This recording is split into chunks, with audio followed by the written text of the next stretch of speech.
I live in South Central. This is South Central. Liquor stores, fast food, vacant lots. So the city planners, they get together and they figure they're going to change the name South Central to make it represent something else. So they change it to South Los Angeles. Like this is going to fix what's really going wrong in the city. This is South Los Angeles. Liquor stores, fast food, vacant lots. Just like 26.5 million other Americans, I live in a food desert. South Central Los Angeles, home of the drive-through and the drive-by. Funny thing is, the drive-throughs are killing more people than the drive-by. People are dying from curable diseases in South Central Los Angeles. For instance, the obesity rate in my neighborhood is like 5 times higher than, say, Beverly Hills, which is like probably 8-10 miles away. I got tired of seeing this happening. And I wonder, how would you feel if you had no access to healthy food? If every time you walk out your door, you see the ill effects that the present food system have on your neighborhood? I see wheelchairs bought and sold like used cars. I see dialysis centers popping up like Starbucks. And I figured this has to stop. So I figured that the problem is the solution. Food is the problem, and food is the solution. Plus, I got tired of driving 45 minutes round trip to get an apple that wasn't impregnated with pesticides. So what I did, I planted a food forest in front of my house. It's on a strip of land that we call a parkway. It's like 150 feet by like 10 feet. The thing is, it's owned by the city, but you have to maintain it. So I'm like, cool. I can do whatever the hell I want. Since it's my responsibility and I got to maintain it, and this is how I decided to maintain it. So me and my group, LA Green Grounds, we got together and we started planting my food forest, fruit trees, the whole nine, for vegetables. What we do, we're a pay-it-forward kind of group, where it's composed of like gardeners from all walks of life from all over the city, and it's completely volunteer, and everything we do is free. And in the garden, it was beautiful. And then somebody complained. The city came down on me, and basically gave me a citation saying that I had to remove my garden, which this citation would turn into a warrant. And I'm like, come on, really? A warrant for planting food on a piece of land that you could care less about? And I was like, cool, bring it. Because this time it wasn't coming out. So LA Times got hold of it. Steve Lopez did a story on it and talked to the councilman. And one of the Green Grounds members, they put up a petition on change.org. And with 900 signatures, we were a success. We had a victory on our hands. My councilman even called and said how they endorse and love what we're doing. I mean, come on, why wouldn't they?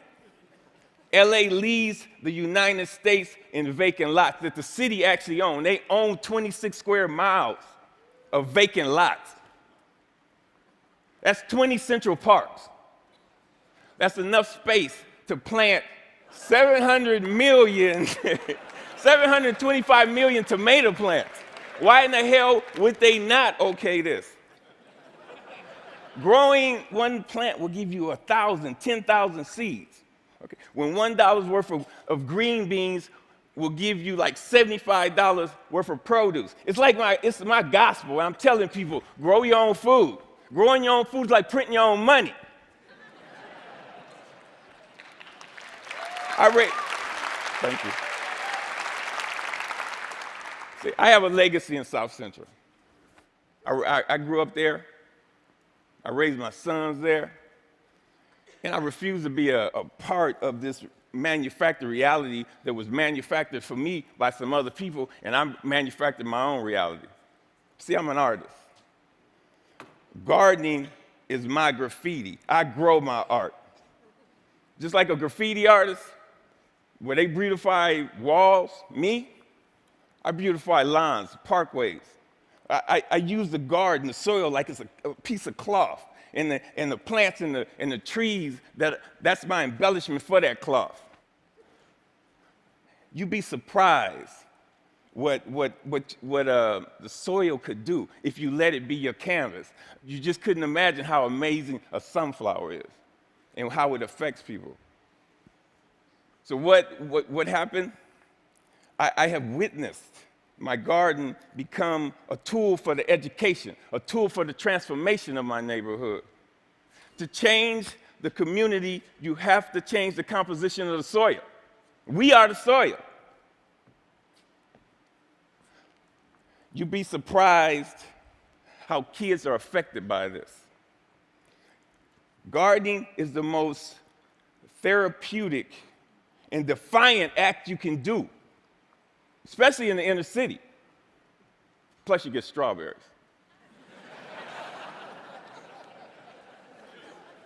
I remember this time, there was this mother and a daughter came. They were. It was like 10:30 at night, and they were in my yard. And I came out, and they looked so ashamed. And I'm like, man, it made me feel bad that they were there. And I told them, you don't have to do this like this. This is on the street for a reason. It made me feel ashamed to see people that was this close to me that was hungry, and this only reinforced why I do this. And people ask me, Finn, aren't you afraid people are going to steal your food? And I'm like, hell no, I ain't afraid they're going to steal it. That's why it's on the street. That's the whole idea. I want them to take it, but in the same time, I want them to take back their health. There's another time when I put a garden in this homeless shelter in downtown Los Angeles. The guys, they helped me unload the truck.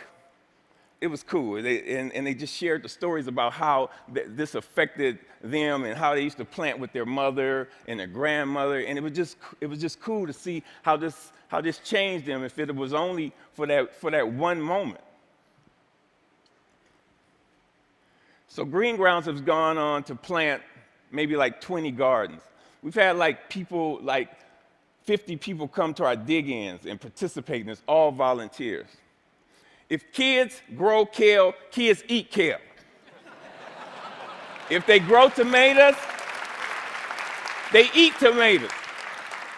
But when none of this is presented to them, if they're not shown how food affects the mind and the body, they blindly eat whatever the hell you put in front of them. I see young people, and they want to work, but they're in this thing where they're caught up. I see kids of color, and they just on this track that's designed for them that leads them to nowhere. So with gardening, I see an opportunity where we can train these kids to take over their communities, to have a sustainable life. And when we do this, who knows? We might produce the next George Washington Carver. But if we don't change the composition of the soil, we will never do this. Now, this is one of my plans. This is what I want to do. I want to plant a whole block of gardens where people can share in the food in the same block. I want to take shipping containers and turn them into healthy cafes. And now, don't get me wrong. I'm not talking about no free shit. Because free is not sustainable. The funny thing about sustainability, you have to sustain it.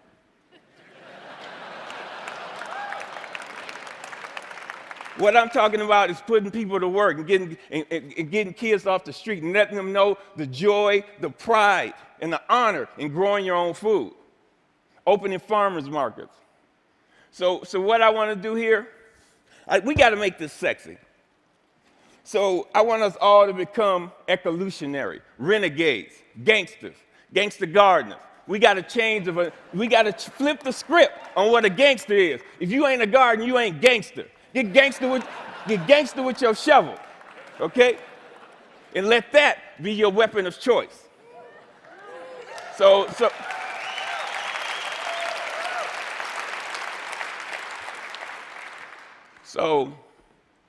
So basically, if you want to meet with me, you know, if you want to meet, don't call me. If you want to sit around in cushy chairs and have meetings where you talk about doing some shit, where you talk about doing some shit. If you want to meet with me, come to the garden with your shovel so we can plant some shit. Peace. Thank you. Thank you. Thank you. Thank you.